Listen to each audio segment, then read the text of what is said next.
नमस्कार मित्रों, जय सिया राम। आज कुंडली देखने की श्रृंखला में हम 3 कुंडलियों को कवर करेंगे। ये मकर लग्न की कुंडली, कुंभ लग्न की कुंडली और मीन लग्न की कुंडली। देखिए, ये कुंडली श्रृंखला में मैंने मेष लग्न की कुंडली से स्टार्ट किया था, तो कइयों को ऐसा लगेगा कि देखिए ये बहुत बेसिक है। कइयों जिन्हें ज्योतिष का नॉलेज होगा उन्हें ये लगेगा कि ये हमें पता है या इन्हें ये बहुत बेसिक नॉलेज लगेगी। लेकिन ये श्रृंखला उन लोगों के लिए है जो कि निःशुल्क सीखना चाहते हैं और बेसिक से सीखना चाहते हैं। जैसे कि हम जब छोटी क्लास में जाते हैं अ आ इ ई से स्टार्ट करते हैं, उसी तरीके से मैंने ये श्रृंखला बनाई है। ठीक है, सब सर्वप्रथम आप पुराने वीडियो देखिएगा, मैंने भाव के बारे में बताया था कि 12 भाव हैं, जो भाव नियत होते हैं। ठीक है, वो बदलते नहीं हैं।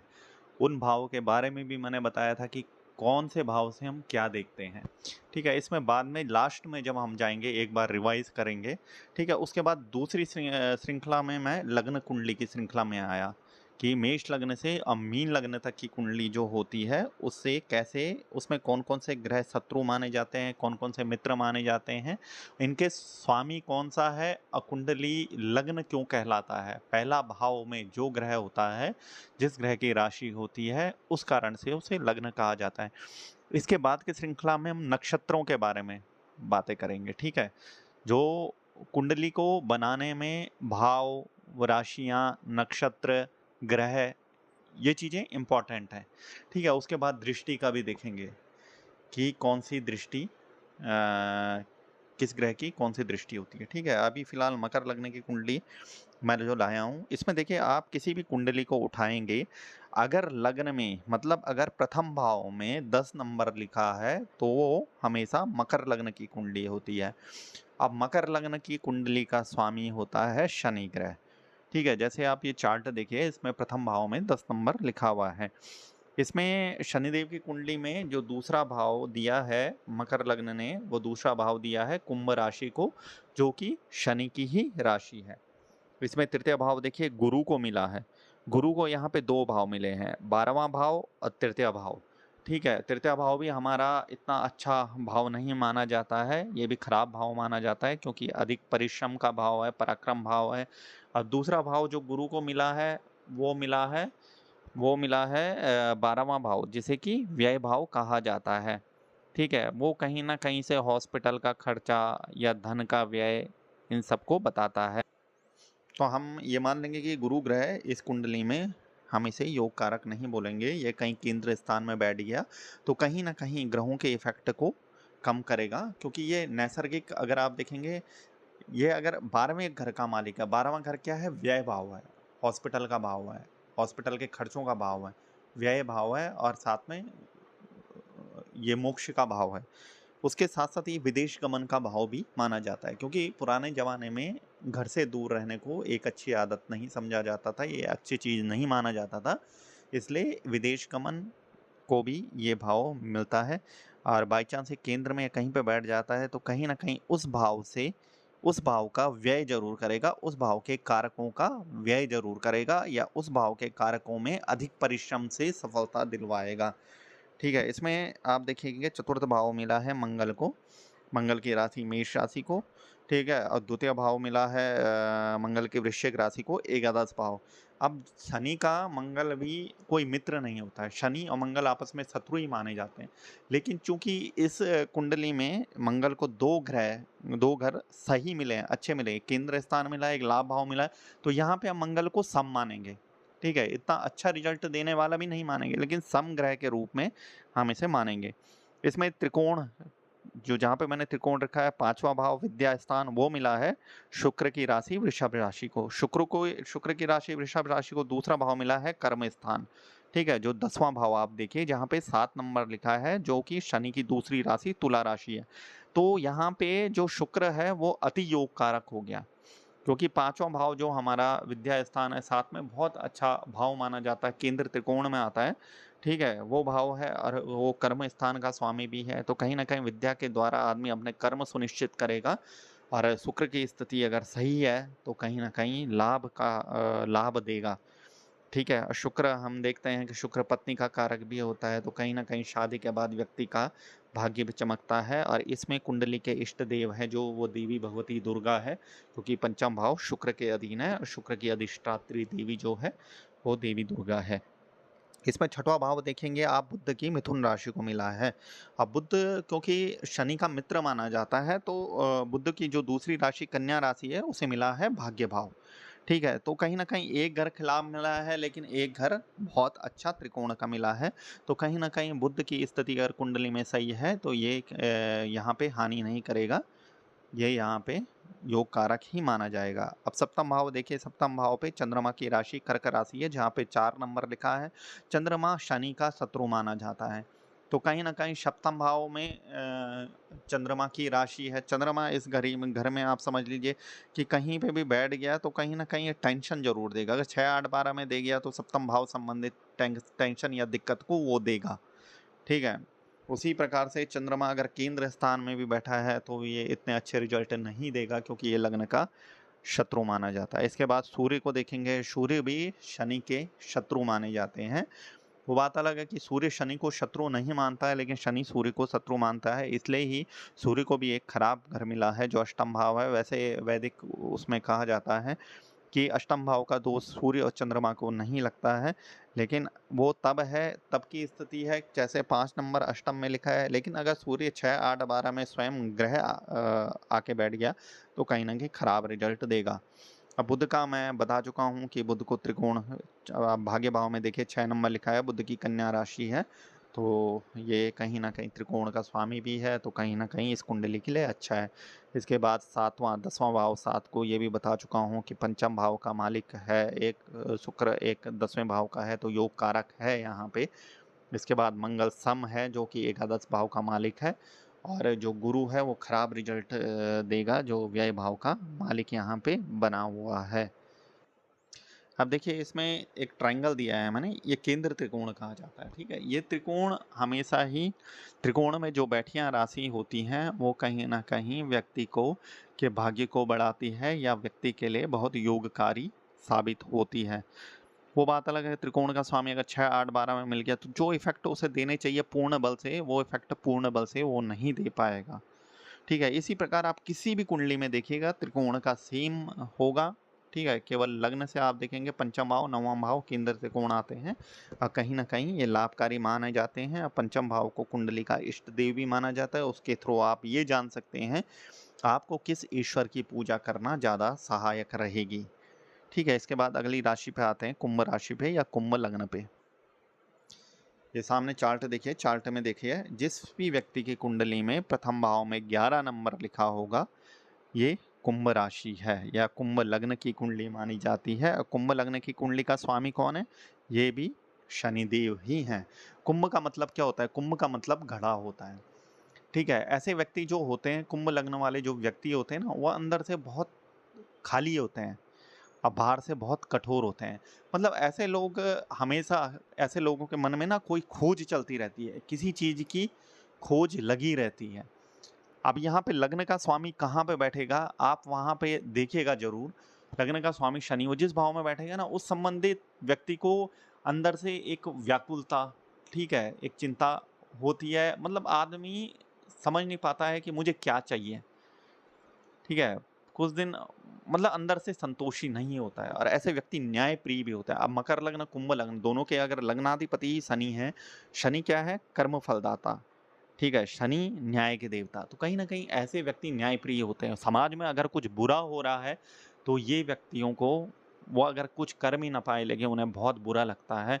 ऐसे व्यक्ति सामान्यतः जानवरों से प्रेम करने वाले, मनुष्यों से प्रेम करने वाले और दूसरों की सहायता करने वाले होते हैं। और मकर लग्न और कुंभ लग्न के व्यक्ति अपने माता से बहुत अटैच्ड होते हैं क्योंकि शनि का प्रभाव कहीं ना कहीं रहेगा। तो शनिदेव के लिए जो अपनी माता थी छाया वो सर्वथा सर्वोपरि थी। तो यहाँ भी कुंभ लग्न या मकर लग्न जिनका होगा उनके लिए उनकी माता का स्थान उनके जीवन में बहुत महत्वपूर्ण होगा। अब देखिए कुंभ लग्न की कुंडली में दूसरा भाव मिला है, जो आय भाव मिला है वो गुरु ग्रह को मिला है। अब यहाँ पे देखिए मकर लग्न में गुरु को 2 खराब भाव मिले थे तो वहाँ पे गुरु योग कारक नहीं थे। ठीक है, वहाँ पे गुरु कष्टकारक थे। लेकिन अगर हम कुंभ लग्न कुंडली में देखेंगे, कुंभ लग्न कुंडली में एक तो गुरुदेव को आय भाव मिला, एक लाभ भाव मिला, दोनों भाव अच्छे माने जाएंगे, ठीक है। वो बात अलग है कि दूसरे सातवें भाव को हम मारक भाव भी कहते हैं। कभी ना कभी दशा अंतरदशा में व्यक्ति के साथ अगर कुछ बुरा होता है, ठीक है, कोई दुर्घटना होती है, तो कहीं ना कहीं ये मारक की दशा अंतरदशा प्रत्यंतर दशा भी होती है। लेकिन यहाँ पे शनि का गुरु मित्र नहीं है, तो यहाँ पे गुरु को हम सम रिजल्ट देने वाला बोलेंगे। ये ना अच्छे रिजल्ट देगा, ये जिस भाव में जैसा बैठा होगा उसके अनुसार रिजल्ट देगा। अगर ये अपने मित्र राशि में होगा, ग्रह की बात कर रहा हूँ यहाँ पे, ठीक है, घर तो उसे एकादश भाव द्वितीय भाव मिल गया है गुरु को, लेकिन गुरु ग्रह के रूप में अगर मित्र के घर पे है तो अच्छा फल देगा, अगर अपने शत्रु के घर पे है तो कहीं ना कहीं खराब रिजल्ट देगा। इसके बाद यहाँ पे मंगल पे देखेंगे, मंगल को एक मिला है तीसरा भाव जो मेष राशि 1 नंबर लिखा है, एक दूसरा भाव मिला है दसम भाव जहाँ पे 8 नंबर लिखा है जो मंगल की वृश्चिक राशि है। तो यहाँ पे व्यक्ति को अपने जब नौकरी पे जाएगा या कर्म क्षेत्र के कारण काफी परिश्रम का सामना व्यक्ति को करना पड़ेगा। ये सामान्य ज्योतिष सिद्धांत है, बाकी तो ग्रह की पोजीशन कहाँ पे है उस पर भी डिपेंड करेगा ये। इसके बाद इसमें भी अगेन हम जाएंगे, जैसे हमने मकर लग्न में देखा था वैसे हम कुंभ लग्न कुंडली में भी जाएंगे। शुक्र यहाँ पे अति योग कारक बन गया, चतुर्थ भाव का स्वामी है, ठीक है, साथ में भाग्य भाव का स्वामी है। तो कहीं ना कहीं दोनों भाव इन्हें अच्छे मिले हैं, एक त्रिकोण का स्वामी है और एक चतुर्थ केंद्र स्थान का स्वामी है। तो शुक्र की पोजीशन अगर कुंडली में अच्छी है तो ये व्यक्ति को काफ़ी अच्छे रिजल्ट देगा। और कहीं ना कहीं शुक्र की स्थिति बिगड़ गई है तो व्यक्ति को अच्छे रिजल्ट नहीं मिलेंगे। इसके बाद पंचम भाव जाएंगे, कुंडली के इष्ट देव गणेश जी हैं, ठीक है। यहाँ पे बुध की मिथुन राशि है, 3 नंबर लिखा है। बुध की मिथुन राशि को दूसरा भाव मिला है अष्टम भाव, ठीक है। अब अष्टम भाव केवल मृत्यु स्थान ही नहीं है, यह अध्यात्म ज्योतिष गुप्त विद्याओं का या गुप्त धन का भाव भी है। कहीं ना कहीं त्रिकोण का स्वामी का स्वामित्व में ये राशि है अष्टम भाव की।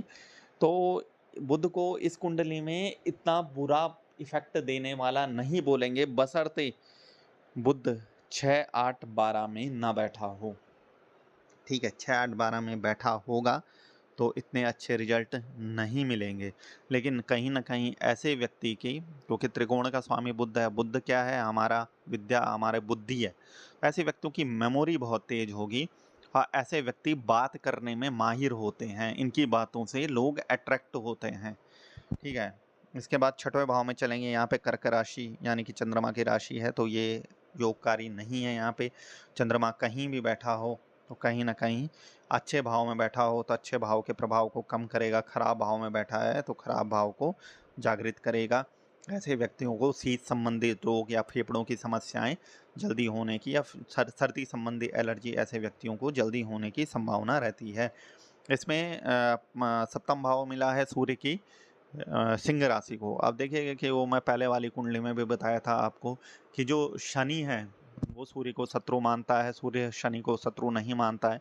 लेकिन यहाँ पे सप्तम भाव मिला है सूर्य को, तो कहीं ना कहीं जो हस्बैंड वाइफ है, यहाँ पे सूर्य की स्थिति अगर खराब हुई तो कहीं ना कहीं रिलेशनशिप में ये बहुत ज़्यादा प्रभाव डालेगा।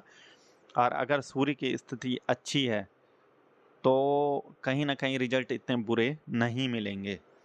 अब जैसे अष्टम भाव में कन्या राशि है, बुध की राशि है, वो मैं बता चुका हूँ। वैसे ही नवम भाव में शुक्र की राशि है, दसम में वृश्चिक राशि मंगल की है जो तृतीय भाव का भी मालिक है।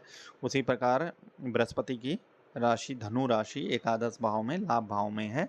अब 12वां भाव जो व्यय भाव है वो शनि ने दिया है स्वयं को, ठीक है। तो स्वयं ही शनि, एक घर अच्छा है एक घर बुरा है। तो कहीं ना कहीं ऐसे व्यक्तियों को कमर से संबंधित दर्द, हड्डी से संबंधित दर्द, फालतू का व्यय ज़्यादा होना और लाभ कम होना, ये भी शनि की स्थिति पे निर्भर करता है इस कुंडली में, ठीक है। अब आगे वाले चार्ट में यहाँ पे देखिए, अब आई है मीन लग्न की कुंडली, ठीक है। मीन लग्न आप किसी भी कुंडली में देखिए, अगर प्रथम स्थान में 12 नंबर लिखा है तो 12 नंबर क्या बताता है, मीन लग्न, मीन राशि।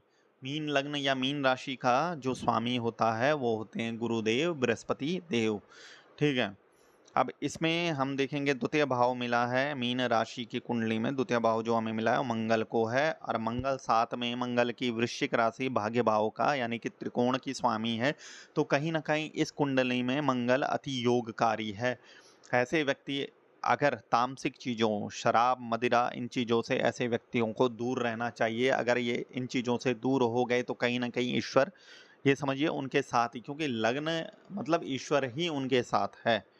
कहीं न कहीं हनुमान जी की कृपा ऐसे लोगों पे है, तो इन लोगों को ये कहा जाता है कि ऐसे लोग तामसिक चीज़ों से दूर रहें, तो कहीं न कहीं आय में और भाग्य में वृद्धि होगी। अब तृतीय भाव मिला है शुक्र की राशि वृष राशि को, ठीक है? अब वृष राशि को शुक्र की दूसरी राशि है तुला राशि, जिसे अष्टम भाव मिला है। तो यहाँ पे दोनों घर शुक्र को खराब मिले हैं, तो शुक्र को इस कुंडली में कष्टकारक ही माना जाएगा, योग कारक नहीं माना जाएगा। कहीं न कहीं केंद्र त्रिकोण में बैठ गई है शुक्र, तो वहाँ से उस भाव से संबंधित संघर्ष वो करवाएगा, उस भाव के अच्छे रिजल्टों को रोकेगा, लेकिन बुरे भाव में बैठा है तो बुरा रिजल्ट देगा। यहाँ पे आप देखेंगे चतुर्थ भाव और सप्तम भाव मिले हैं बुध की स्वामित्व वाली राशि को। चतुर्थ भाव में बुध की मिथुन राशि है, सप्तम भाव में बुध की कन्या राशि है। दो भाव केंद्र के यहाँ पे बुध को मिले हैं, तो बुध बृहस्पति देव का मित्र ही माना जाता है। बुध की देव जो ग्रह हैं उसमें शत्रु केवल मंगल और चंद्रमा समझे जाते हैं। तो यहाँ पे बुध की स्थिति अगर सही है तो कहीं ना कहीं व्यक्ति के बुद्धि विवेक, क्योंकि देखिए गुरु जो लग्न का मालिक है वो ज्ञान है, ठीक है, और मिथुन और कन्या क्या है, बुद्धि है। तो ज्ञान तभी होगा जब बुद्धि अच्छी होगी, इसलिए बुद्धि को अच्छा स्थान मिला है ताकि इस व्यक्ति को ज्ञान हो। ज्ञान किसी भी चीज़ का हो सकता है, वो सांसारिक ज्ञान हो सकता है, वैदिक ज्ञान हो सकता है, वो कर्म ज्ञान हो सकता है, ठीक है, हर चीज़ का ज्ञान, क्योंकि ज्ञान ही ज्ञान है। अब यहाँ पे जो पंचम भाव हम देखेंगे, पंचम भाव जो त्रिकोण का भाव है वो मिला है चंद्रमा की कर्क राशि को। चंद्रमा की कर्क राशि है। अब इस कुंडली में, इस कुंडली के इष्ट देव कौन हुए? भगवान शंकर, भगवान शिव, ठीक है। यहाँ पे भगवान शिव की आराधना करना और भगवान हनुमान जी की आराधना करना इस व्यक्ति के लिए बहुत अधिक लाभकारी हो, और दोनों सात्विक ग्रह बैठे हुए हैं, ठीक है। मतलब कि ऐसे व्यक्ति अगर मांस, मदिरा, तामसिक चीज़ों से दूर रहें तो उनकी ज़िंदगी काफ़ी अच्छी चलेगी। अब इसमें छठवां भाव देखेंगे जो रोग ऋण रिपु का भाव है, वहाँ पे सूर्य की सिंह राशि बैठी है। सिंह राशि को बृहस्पति देव का शत्रु नहीं माना जाता है, लेकिन सिंह राशि को, सूर्य को, यहाँ पे सूर्य अग्नि तत्व है, तो कहीं ना कहीं रोग जो होते हैं, रोगों से निजात दिलाते हैं यहाँ पे सूर्य, क्योंकि सूर्य अग्नि है, सूर्य की अग्नि में कोई रोग भी नहीं आ सकता है, ठीक है। तो कहीं न कहीं सूर्य को इस कुंडली में इतना बुरा नहीं बोलूँगा मैं। सूर्य अगर अच्छे भाव में आए और मित्र राशि में है तो अच्छे इफ़ेक्ट देंगे। वो बात अलग है कि 6, 8, 12 में बैठ गए तो कहीं न कहीं थोड़ा बहुत खराब रिज़ल्ट देंगे, लेकिन इतना बुरा रिज़ल्ट नहीं देंगे। सप्तम भाव में देखिए वो बता चुका हूँ कि मित्र राशि है, कन्या राशि, बुध है। बुध की स्थिति अगर केंद्र भाव में या त्रिकोण भाव में है तो अच्छा रिज़ल्ट देंगे, और कहीं न कहीं 6, 8, 12 में बैठे हैं तो इतना बुरा रिजल्ट नहीं देंगे, लेकिन ये बोलूँगा कि अपना कारकत्व थोड़ा बहुत कम कर देंगे। इसके बाद अष्टम के स्वामी तुला राशि है, शुक्र है, उसके बारे में बता चुका हूँ। नवम में वृश्चिक राशि है जो द्वितीय भाव का भी स्वामी है। अब दसम भाव जो कर्म भाव है, वहाँ पे आप देखेंगे गुरु ने अपने आप को ही, अपनी राशि धनु राशि को ही कर्म भाव का स्वामित्व दिया है। गुरु क्या है? ज्ञान है। ज्ञान के द्वारा व्यक्ति अपने कर्म क्षेत्र में काफ़ी प्रसिद्धि पाएगा, ठीक है। और गुरु का देखिए एक चीज़ और बोलूँगा, गुरु अगर कहीं ना कहीं, गुरु हमारा पाचन तंत्र है, ठीक है, उसका भी कारक है, ठीक है। तो कहीं ना कहीं सूर्य की स्थिति और गुरु की स्थिति थोड़ा खराब होती है कुंडली में, 6, 8, 12 में हो जाती है, तो क्या कहीं ना कहीं व्यक्ति को पेट संबंधी समस्याओं से थोड़ा जूझना पड़ सकता है। इसके बाद यहाँ पे शनि देखेंगे, शनि को एक घर अच्छा मिला है और एक घर बुरा मिला है। एकादश भाव लाभ भाव मिला है, दूसरा व्यय भाव मिला है। तो शनि भी बृहस्पति का मित्र नहीं माना जाता है, लेकिन इस कुंडली में मैं देखूंगा कि शनि सम रिजल्ट देगा। अच्छे मित्र ग्रहों के साथ बैठा है तो अच्छे रिजल्ट देगा, शत्रु ग्रहों के साथ बैठा है तो बुरे रिजल्ट देगा। वैसे भी शनि कर्म फलदायक, देखिए किसी किसी भी कुंडली में शनि कितना भी बुरा क्यों ना हो, अगर आप लोगों ने कर्म सही किए हैं तो शनि कभी भी बुरा प्रभाव नहीं देगा।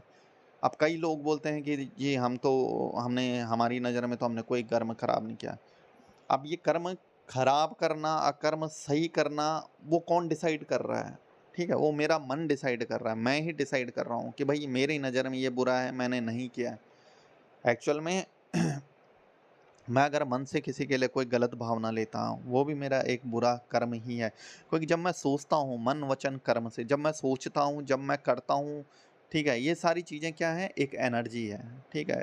अगर मैं बुरा सोच रहा हूँ, तो एक नेगेटिव एनर्जी ज़रूर जनरेट हो रही है, जो कहीं न कहीं मेरे ऑरा से जुड़ रही है। मेरा ऑरा क्या है? मैंने अपने कर्मों के द्वारा अपने शरीर के चारों ओर एक ऊर्जा संचित की है। ठीक है, अब अगर मेरे कर्म बहुत अच्छे हैं, तो उस ऊर्जा से जो भी व्यक्ति कनेक्ट करेगा, वो बार-बार मुझसे मिलना चाहेगा, वो बार-बार मुझसे बात करना चाहेगा। लेकिन कहीं न कहीं अगर मैंने खराब कर्म से अपने शरीर के चारों ओर की उस ऊर्जा को नेगेटिव कर दिया है, तो मैं जिससे भी मिलूँगा, वो व्यक्ति मुझसे दोबारा नहीं मिलना चाहेगा। ये आप प्रैक्टिकल लाइफ़ में देख सकते हैं। कई लोग ऐसे होंगे जिनसे आप प्रथम बारी में मिलते हैं, लेकिन आप चाहे उनसे बात ना करो, लेकिन आपको बहुत अच्छा फ़ील होता है। आप बोलोगे नहीं यार, इससे मुझे मिलना है। वो कैसे निर्भर है? वो उसका शरीर का चारों ओर का जो आभा मंडल है, जिसे हम ऑरा कहते हैं, वो इतना पॉजिटिव रहता है कि वो हमें अट्रैक्ट करता है। इसी प्रकार कई लोग ऐसे होते हैं जिनसे हम ज़्यादा बात नहीं करते हैं, लेकिन जब हम उनसे मिलते हैं, ये पहली बार में हम मिलेंगे, लेकिन हम अगली बार में बोलेंगे कि इनसे हम नहीं मिलना चाहिए, हमें उनसे एक अच्छी वाइब नहीं आई। ये वाइब क्या है? ये वाइब वही चीज़ है, वही आवामंडल का कनेक्शन है, जो हमारे आवामंडल से दूसरे व्यक्ति के आवामंडल में होता है। आप देखिएगा, एक प्रैक्टिकल चीज़ें हैं कि हमारे चारों ओर जो हमारे दोस्त होते हैं, वो लगभग हमारे जैसे ही होते हैं। वो हमारे जैसे ही क्यों होते हैं? क्योंकि हमारे बॉडी के चारों ओर का जो ऑरा है, वो उन्हीं लोगों को ग्रहण करता है, उन्हीं लोगों से कनेक्ट करता है। इसीलिए हमारी मित्रता भी वैसे ही लोगों से होती है। इसी के साथ देखिए, लग्न में हमने मेष लग्न से मीन लग्न तक कंप्लीट कर लिया है। अब हम इसके अगले चैप्टर में नक्षत्र वाइज जाएंगे। ठीक है, अभी बहुत सारी चीज़ें सीखने को बाकी है, बहुत बेसिक चीज़ें हैं जो मैं बता रहा हूँ, और ये आपके लिए इसलिए बता रहा हूँ ताकि जिन्हें कुछ भी पता नहीं है, वो ABCD से ये चीज़ें स्टार्ट करें। ठीक है, क्योंकि अगर बेस क्लियर होगा, तभी आगे हम किसी चीज़ में सक्षम होंगे। और जो ज्योतिष सीखना चाहते हैं या ज्योतिष में ही आगे व्यवसाय करना चाहते हैं, वो चीज़ एक चीज़ ध्यान दें, वो भगवान से ज़रूर कनेक्ट करें। अपने लाइफ में इतना टाइम निकालें कि भगवान की पूजा करें, आराधना करें, आध्यात्मिक जीवन जिएँ।